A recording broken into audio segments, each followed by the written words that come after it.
मैं ट्रेन में एक बार पुस्तक वितरण कर रहा था, तो एक लड़का था 24-25 साल का। मैंने उसको बोला भगवत गीता पढ़ो, बोले नहीं। पिताजी ने बोला है गीता नहीं पढ़ना, जो पढ़ना है पढ़ना, भगवत गीता नहीं पढ़ना। मैंने बोला क्यों? बोले पिताजी ने बोला भगवत गीता पढ़ेगा तो वैराग आ जाएगा, घर छूट जाएगा। मैं बोला अर्जुन कौन था? बोले क्षत्रिय था। कितनी पत्नी थी? बोला 2। मैं बोला 4। अर्जुन की 4 पत्नियां। भगवत गीता सुनने के पहले अर्जुन क्षत्रिय था, 4 पत्नियां थी।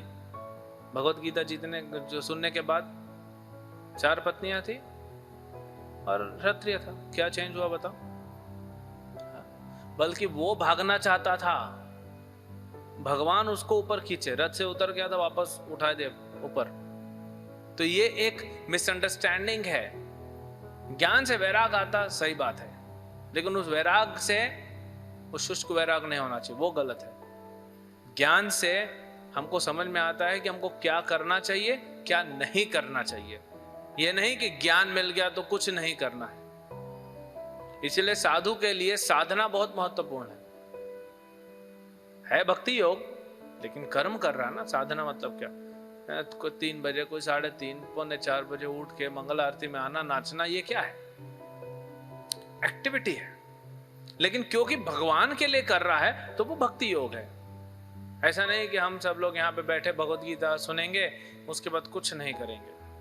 अगर कुछ नहीं करना है ना तो खाना भी मत खाओ, पानी भी मत पियो, श्वास भी मत लो, और भगवान की भूमि पे बैठो भी मत, और हवा में भी मत जाओ। कुछ नहीं करना है तो ऐसे हो सकता है, जो पॉसिबल ही नहीं है। मैं कुछ नहीं करता हूँ, सोया पड़ा रहता हूँ। कुछ लोग रोटी डाल देते हैं, कुछ पैसा डाल देते हैं, उसी में गुजारा चलता है। वो भी भगवान बताएंगे, वो भी कर्म है।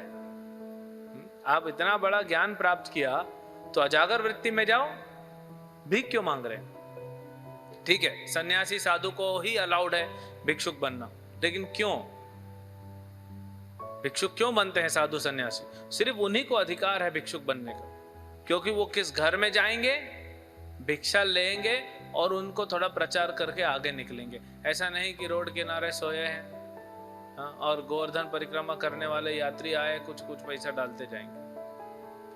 वो नहीं है। आप ज्ञान कहाँ दे रहे हो?